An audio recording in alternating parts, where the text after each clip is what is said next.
नमस्कार, जय हिंद, जय भारत। भारतीय अवाम ताकत दल अपने भारतीय भाई बहनों अर्थात अपने देश भारत की जनता अर्थात अपने भारतीय अवाम से भारतीयता आधारित आपसी श्रद्धा, भारतीयता आधारित आपसी स्नेह, भारतीयता आधारित आपसी प्रेम, भारतीयता आधारित आपसी अखलाक मोहब्बत, भारतीयता आधारित आपसी सहयोग, भारतीयता आधारित आपसी सम्मान, भारतीयता आधारित आपसी एकता, भारतीयता आधारित आपसी भाईचारा तथा भारतीयता आधारित आपसी सद्भाव को समझने व उसे आत्मसात करके उसी अनुसार आचरण एवं व्यवहार करने हेतु और इसके पूरे देश में प्रचार प्रसार करने हेतु और इसकी अहमियत और महत्व को प्रत्येक देशवासी को समझाकर उसे अपनाते हुए वैसा ही आचरण एवं व्यवहार करने हेतु और प्रत्येक देशवासी को अपना ही भारतीय भाई बहन मानकर, समझकर, अपनाकर उनके साथ वैसा ही उसी अनुसार आचरण एवं व्यवहार करने हेतु सतत, सदैव और हमेशा अदब के साथ, आदर के साथ अर्ज करता है, विनती करता है। अब हम सभी लोग एक छोटे से प्रकरण पर चर्चा करके फिर मुख्य विषय पर आ जाते हैं। ये तो YouTube के माध्यम से जब भी ये संदेश और निवेदन भारतीय जनता दल करता है तो कभी कभी ये भी बता रहा है या साथ साथ ही बता रहा है कि भारतीय एकता, भारतीयता आधारित भाईचारा, भारतीयता आधारित सद्भाव, भारतीयता आधारित ये सहयोग, सम्मान, ये जो देश ये भारत समाज में विखंडन पैदा करने वाली शक्तियाँ जो राजनीतिक दलों के वेश में हैं, जिसमें सबसे अधिक अभिशाप है GNPC, गांधी नेहरू परिवार चांडाल चौकड़ी, काकस और वाम दल और भारतीय जनता पार्टी। इसके और उसके साथ और भी जो छूट भैये हैं वो भी साथ में आ गए हैं। तो ये सब इसके विरोध में आ गए और चूँकि इन राजनीतिक दलों का इन राजनीतिक दलों के नेतृत्व और बड़े नेताओं के पास इस भारतीयता के, भारतीय एकता के, भारतीय भाईचारा के, भारतीयता आधारित आपसी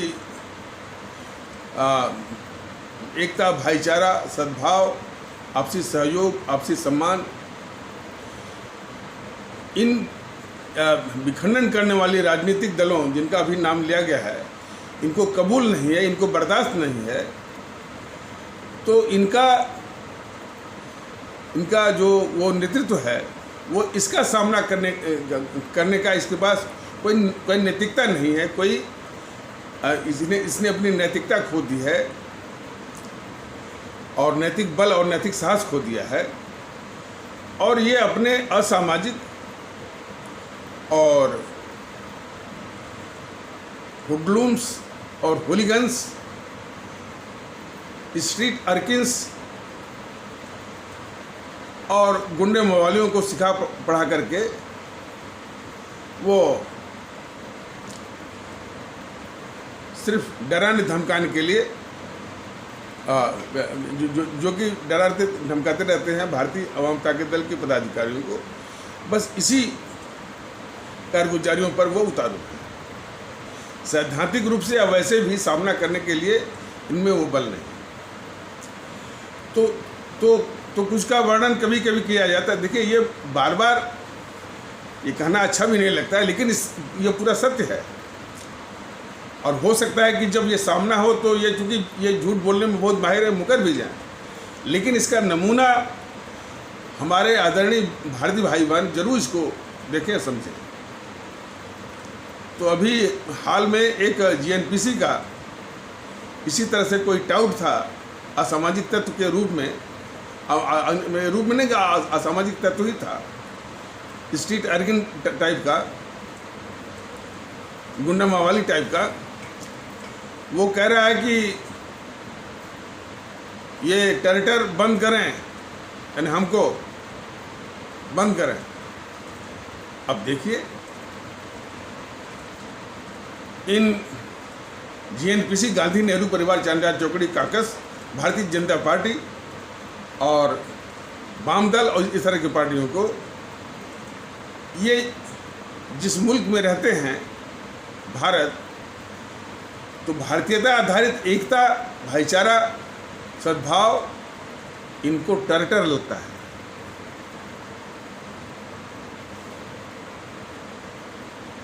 ये क्या दिखाता है?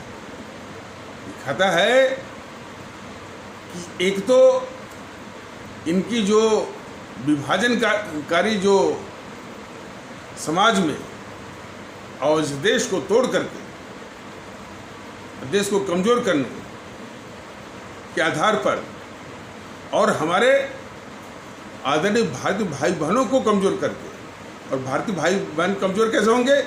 जब इनमें बिखराव होगा। जितना ही बिखराव होगा उतना ही कमज़ोर होंगे, और जितना ही कमज़ोर अपने भारतीय भाई बहन होंगे, उतनी ही ताकत जो है इन विघटनकारी ताकतों, जो कि राजनीतिक दलों के भेष में है, जैसे कि जीएनपीसी, गांधी नेहरू परिवार चांडाल चौकड़ी, वाम दल और भाजपा जैसे को ताकत मिलती। तो हमेशा ये हमारे आदरणीय भारतीय भाई बहनों को कमज़ोर करना चाहते हैं, उनको बांट करते हैं।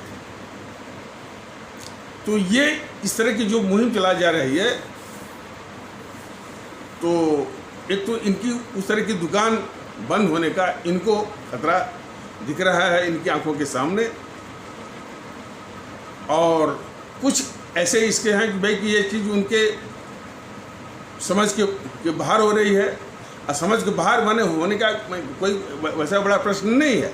जिस तरह की मानसिकता इन सबों ने पैदा की है और हमारे भारतीय भाई बहनों के दिमाग में ठूसने का प्रयास किया, उसके अनुसार कहा जा रहा है। और कुछ जो है जानबूझ करके, जानते हुए भी, और सिर्फ डराने धमकाने के मंशा के खातिर, और उसी मंशा से ये बोलते हैं कि ये टेरर है।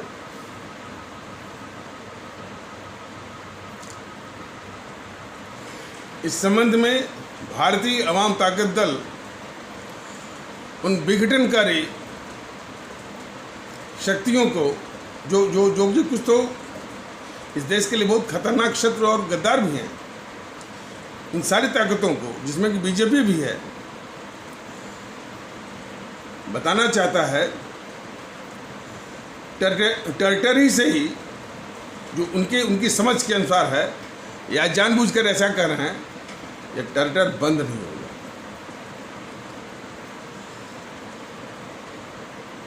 शायद जीएनपीसी, गांधी नेहरू परिवार चांडाल चौकड़ी काकस और बीजेपी के लोग भूल रहे हैं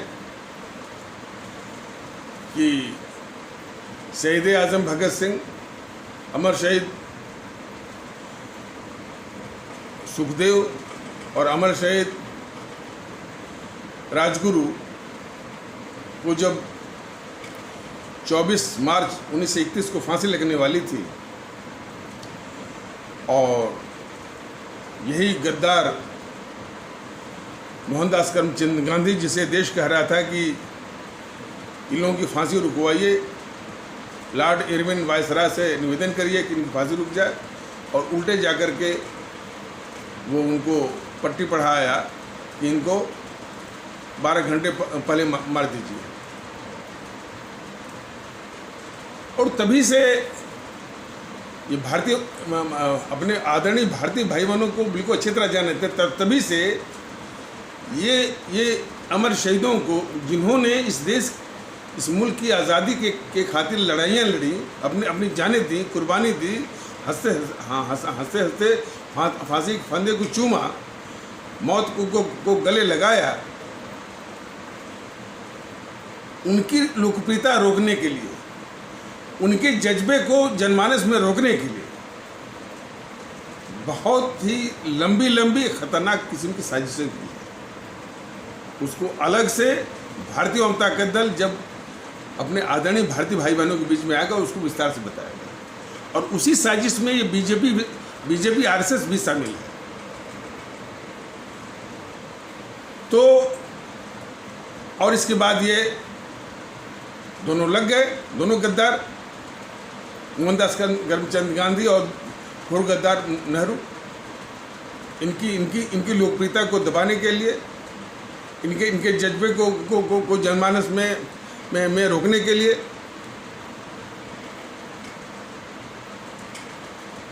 जरा कल्पना करिए, यदि आज हमारे देश के लोगों में उस तरह का जज्बा होता, जिस जज्बे से उन्होंने अपने मुल्क के लिए जान दी कि भी ये देश ही हमारे लिए सब कुछ है, इसी से हमारा वजूद है, यही मुल्क ही है हमारा सबसे बड़ा ईमान और धर्म है,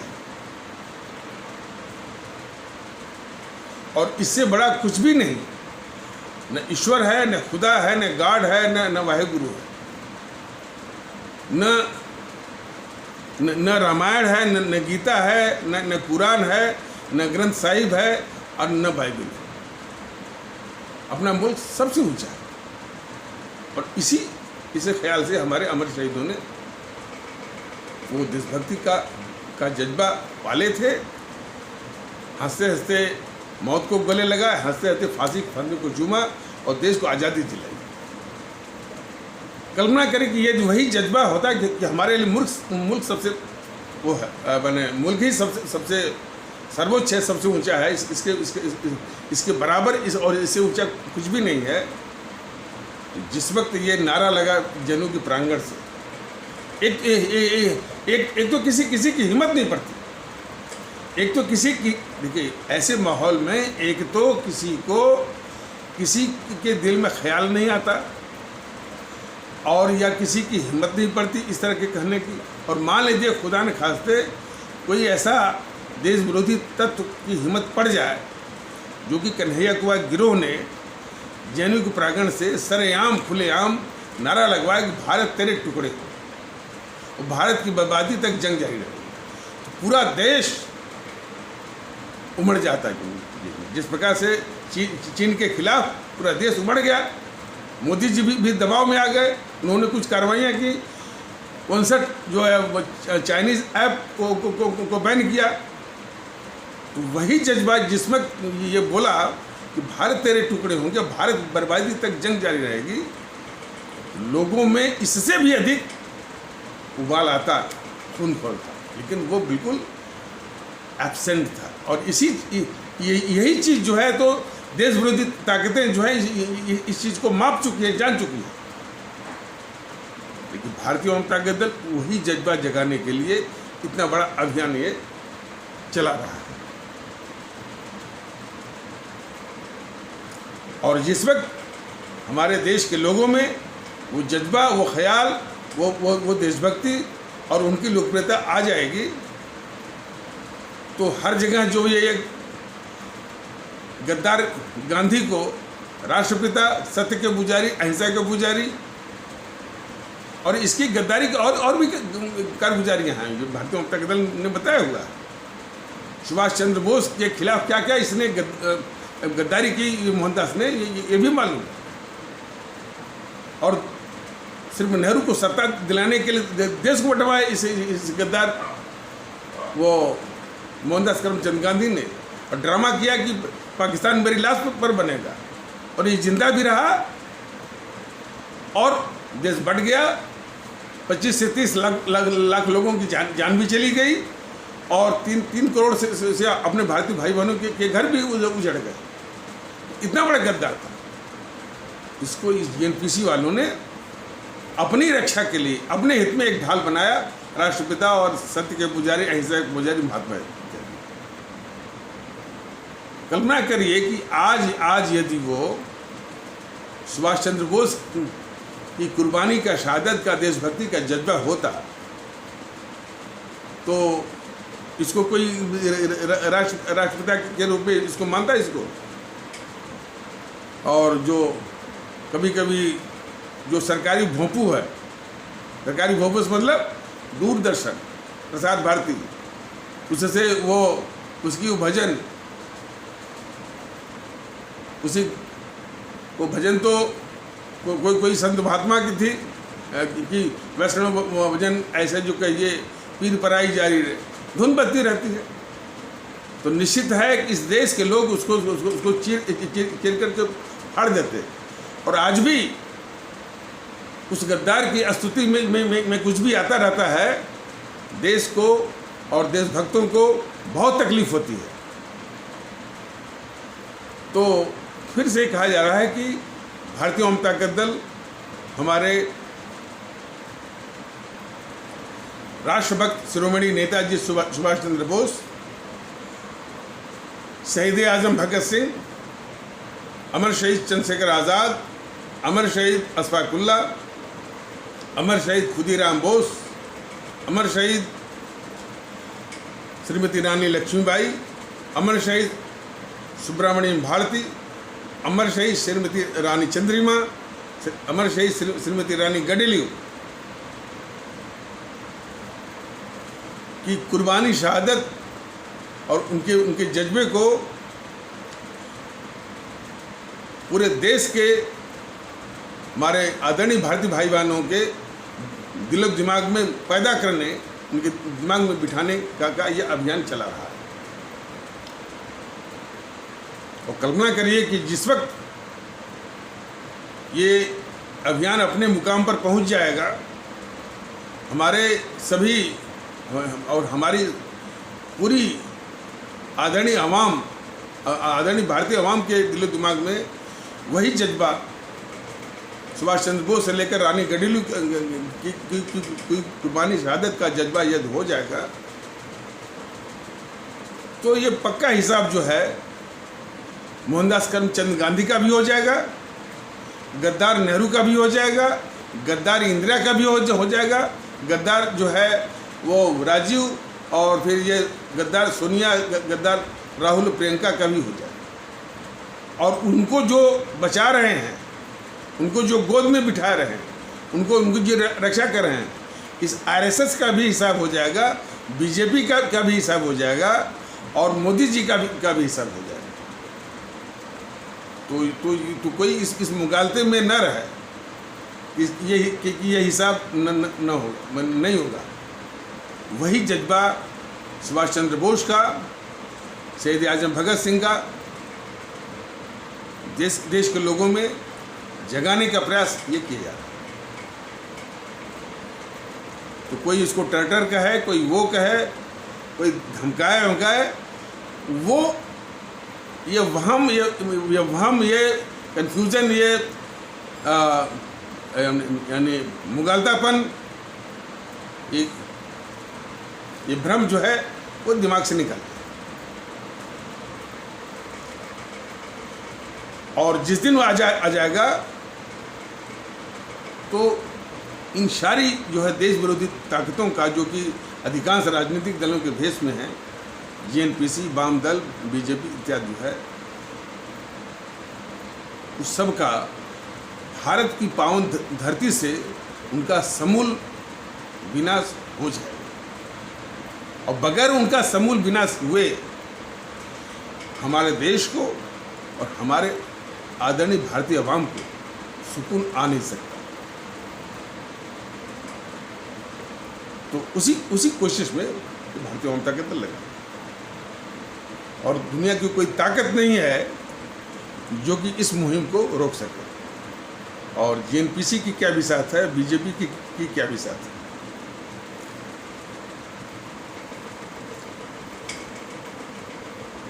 तो बताया जा रहा था कि जो दृष्टिकोण, जो नज़रिया और प्रदूषित नज़रिया जो जीएनपीसी ने 60-70 सालों तक हमारे आपके जहन में पैदा किया है, बिठाया है, समस्या उससे है।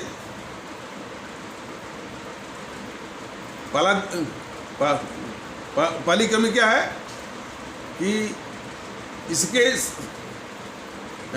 इसके शासन काल में पहला जो नज़रिए का जो खोट आया, दोष आया, वो आया व्यक्तिगत स्वार्थ।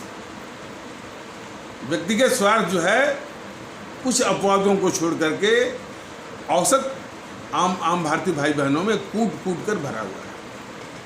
और ये व्यक्तिगत स्वार्थ जो है लगभग हर एक सामाजिक और राष्ट्रीय बुराई की जड़ में है। अब इसका वर्णन किया जाए तो कई एपिसोड हो जाएगा और बहुत लंबा चौड़ा हो जाएगा, लेकिन मोटा मोटी यह है कि ये सबसे ज़्यादा दुष्प्रभावित करता है हमारी आवाम की मूल्यांकन पद्धति को। मूल्यांकन पद्धति माने चुनाव के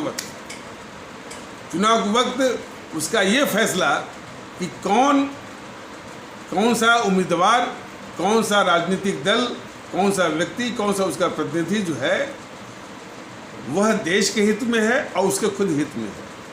इसका फैसला आज तक सही रूप में मन आदरणीय भारतीय भाईमान, आदरणीय ये भारतीय अवाम मतदाता के रूप में बिल्कुल नहीं कर पाई। अपने दुश्मनों को, देश के दुश्मनों को अब तक वो चुनती आई।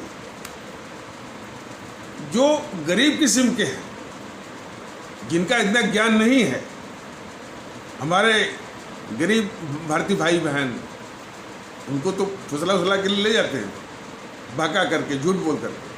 तो गरीब भारतीय भाई बहन जो छोटे छोटे कारीगर हैं, मजदूर हैं, रेडी पटरी वाले हैं, किसान हैं, सीमांत किसान हैं, किसान मजदूर हैं, इसी प्रकार जो है कर्मचारियों में भी होंगे। हो सकता है कि इनको उतना ज्ञान ना हो,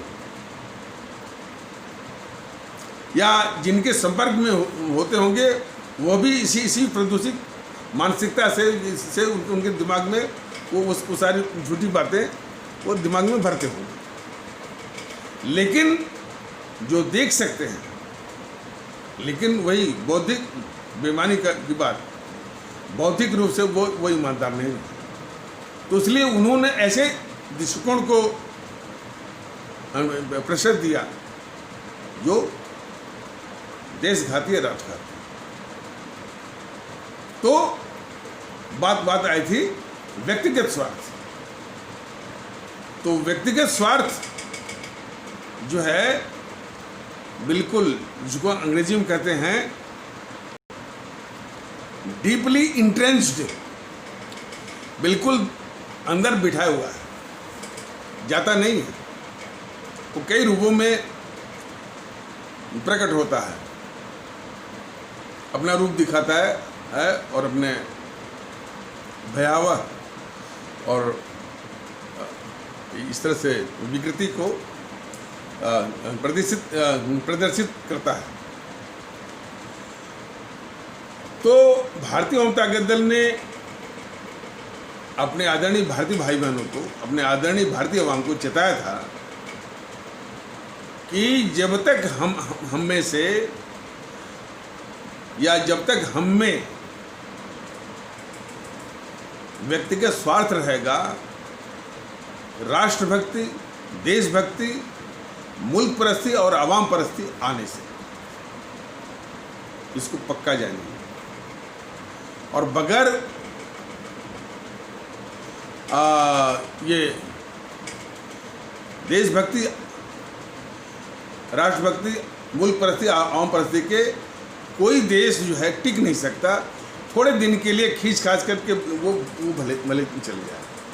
ये देश को एक अस्थायित्व देना है, एक परमानेंसी देनी है, एक स्टेबिलिटी देनी है, और इटर्निटी और शाश्वत उसको बनाना है। तो वहाँ के लोगों में देशभक्ति, राष्ट्रभक्ति, आवाम परस्ती, मुल्क परस्ती, अब ये मत कहिएगा कि वो देशभक्ति जो बीजेपी सिखा रही है, हिंदुत्व वाली, या कोई इस्लाम वाला सिखा रहा है, बिल्कुल नहीं। जो हमारे अमर शहीदों, जिस जज्बे से, जिस देशभक्ति के जज्बे से हमारे इन अमर शहीदों ने मुल्क की आज़ादी की खातिर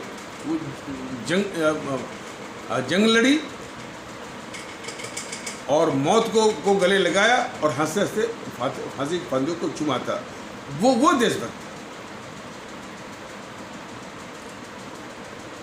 तो इस बात को बार बार कहा जा रहा है और कहा भी जाएगा, समझाया भी जाएगा कि व्यक्ति के स्वार्थ को त्यागना ही होगा। और उसको उसी रूप में बताया गया था कि जिस प्रकार हमारे राष्ट्रभक्त शिरोमणि नेताजी सुभाष चंद्र बोस ने जो आह्वान दिया था कि तुम मुझे खून दो, मैं तुमको आज़ादी दूंगा, उसी तर्ज पर उन्हीं के प्रेरणा और आशीर्वाद से भारतीय जनता दल इस समय उन्हीं के सपनों को पूरा करने के लिए अपने भारतीय आवाम से ये निवेदन करता है कि आप अपना व्यक्तिगत स्वार्थ दीजिए, मतलब अपना व्यक्तिगत स्वार्थ त्यागिए, और ये भारतीय जनता दल आपको दूसरी सच्ची और वास्तविक आज़ादी देगा, और उसमें मानसिक गुलामी से, मानसिक गुलामी की दलदल में जो हमारे काफ़ी हमारे आदरणीय भारतीय भाई बहन फंसे हुए हैं, उस मानसिक गुलामी की दलदल से उनको निकालेगा। लेकिन व्यक्तिगत स्वार्थ आपको त्यागना, व्यक्तिगत स्वार्थ त्यागने के लिए कुछ उपाय भी बताया है।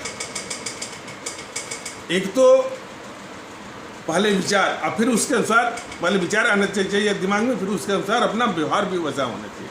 सिर्फ विचार की ही बात करें तो उससे कुछ काम नहीं चलेगा।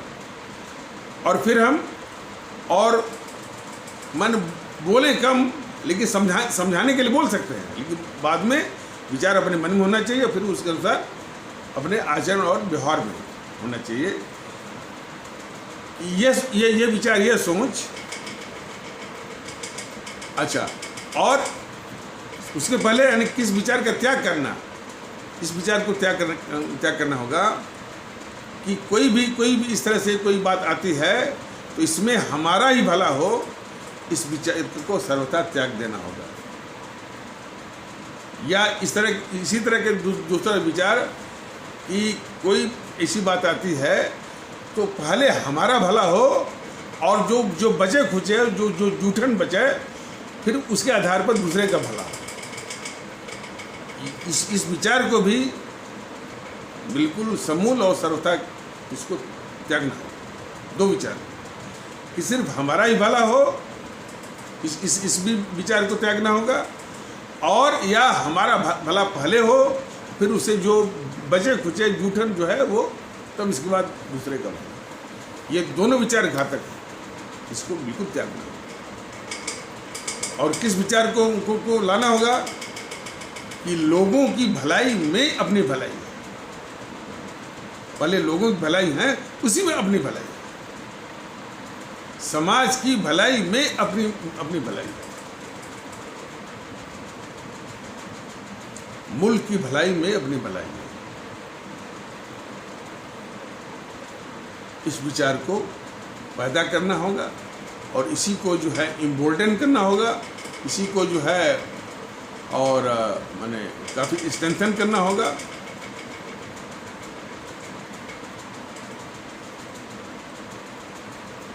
और इसी जज्बे भावना को मजबूत करना होगा और उससे उस अनुसार आचरण करना होगा।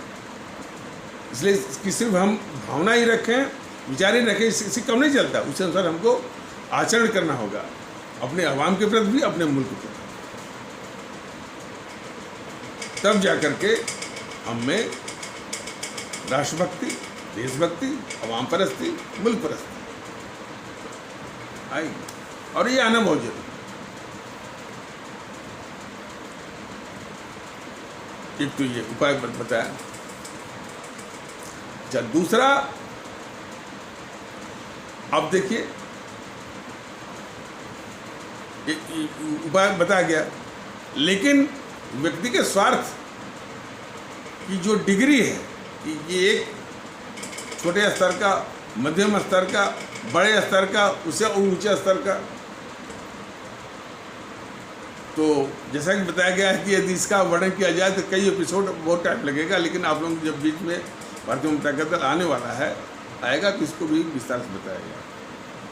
तो इसमें जो सबसे ऊंचे दर्जे का, मतलब कि ऊंचे मतलब सबसे घटिया किस्म का जो व्यक्तिगत स्वार्थी है, ऐसे लोगों ने राजनीति के क्षेत्र को में कब्जा कर लिया है।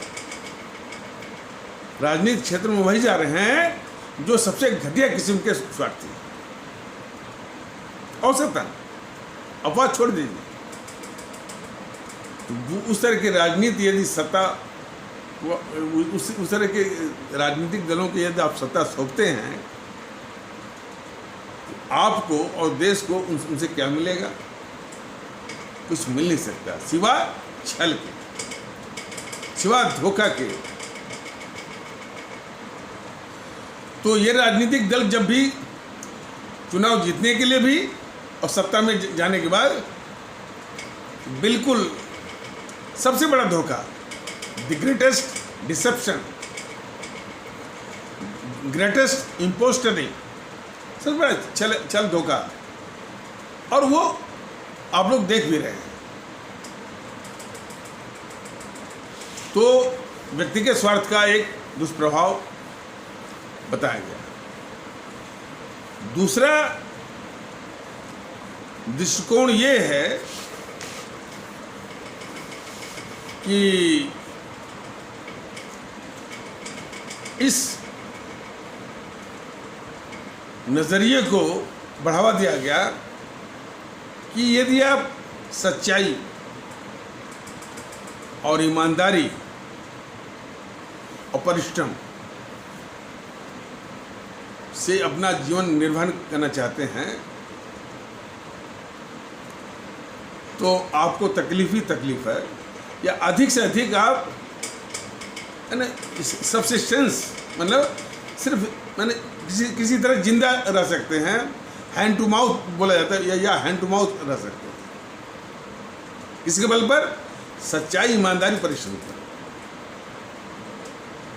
तो यदि आपको तरक्की करनी है, प्रोग्रेस करनी है, तो ये सच्चाई तो छोड़ दीजिए, परिश्रम थोड़ा बहुत करना है तो तिकड़म लगाने के लिए तो तिकड़म में जो परिश्रम आपको लगाना है तो लगा लीजिए।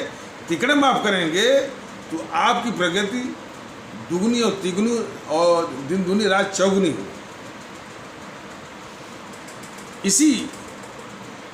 इसी दुर्भावना से काफ़ी लोग जो है राजनीति के क्षेत्रों में भी वो जमे पड़े हैं कि बहुत बड़े पैमाने पर तिकड़म करना है और बहुत बड़े पैमाने पर इस देश को छलना है,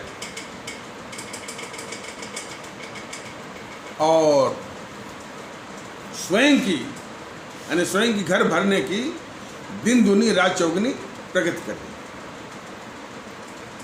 तो ऐसे राजनीतिक दल आपको क्या दे सकते हैं? लेकिन बात यहीं पर आती है कि हमारे देश के लोग, यानी हम कितना भी चिल्लाएं, कितना भी कहें, इसका कोई विशेष महत्व नहीं है। महत्व है इसको हमारे आदरणीय भारतीय भाई बहन इसको बड़े गौर से इसको देखें, समझें, और यदि इसमें कोई तथ्य और मतलब का निकलता है तो जरूर अपनाएं। यही बात देखिए, पहले भी कहा गया कि जो हमारे इस मिट्टी के जो महापुरुष हैं उनसे तुलना करना, यानी हमसे तुलना, मैंने हमारी तुलना करना या भारतीय जनता दल की तुलना करना महापाप है। लेकिन उनसे सीख लेना, उनसे शिक्षा लेना, उनसे प्रेरणा लेना, ये उतना ही आवश्यक है। तो महात्मा बुद्ध भी जब अपना उपदेश देते थे तो अंत में ये कहते थे कि देखिए भाई, जितनी बातें आपके सामने रखी गई हैं, बताई गई हैं, कि कोई आवश्यक नहीं है कि आप इसको मानी जाइए। इस सबको आप अपने ढंग से इसको जांचिए, परखिए और पूरा इसका विश्लेषण करिए, और उसके बाद ही यदि आपको लगती नहीं कि भाई ये हमारी भलाई के लिए, हमारे समाज की भलाई के लिए है, हमारे देश और मुल्क की भलाई के लिए है, तब जाकर के इसको मानेंगे। तो उसी प्रकार भारतीय जनता दल कहता है कि जितनी बातें भारतीय जनता दल आपको अब तक यूट्यूब के माध्यम से बताया है, उसको बहुत ही ठंडे, बिल्कुल शांत मन से, बगैर किसी डिस्टर्बेंस, बगैर किसी यानी परटर्बेशन के, मेंटल परटर्बेशन के, इसको देखिए अपने ढंग से, अपने तौर तरीक़ों से देखिए, जांचिए, परखिए, विश्लेषण करिए। और ये लगता है कि नहीं भाई, ये मुल्क की भलाई, हमारे समाज की भलाई, हमारे आवाम की भलाई, हमारी भलाई के लिए ये बिल्कुल उचित है, मुनासिब है, तो सिर्फ अब ये भारतीय जनता दल कहता है कि सिर्फ मान के ही मत रह जाइए, फिर इसको अपनाने की बात करिए, और अपनाने के लिए और इस विचार के प्रचार के लिए भी आप एक स्वैच्छिक वाहनकर्ता यानी वॉलंटियर बन जाए, तब जाकर के ये विचार का प्रचार होगा, लोगों में संचार होगा, लोग एक होंगे, लोगों का कल्याण होगा और देश का कल्याण होगा। मूलतः यही भारतीय जनता दल, यही कोशिश है, यही उसकी मंशा है। तो इन्हीं आवश्यक शब्दों के साथ इस आवश्यक परिचर्चा को यहीं पर विराम दिया जाता है। तब तक के लिए नमस्कार, जय हिंद, जय भारत।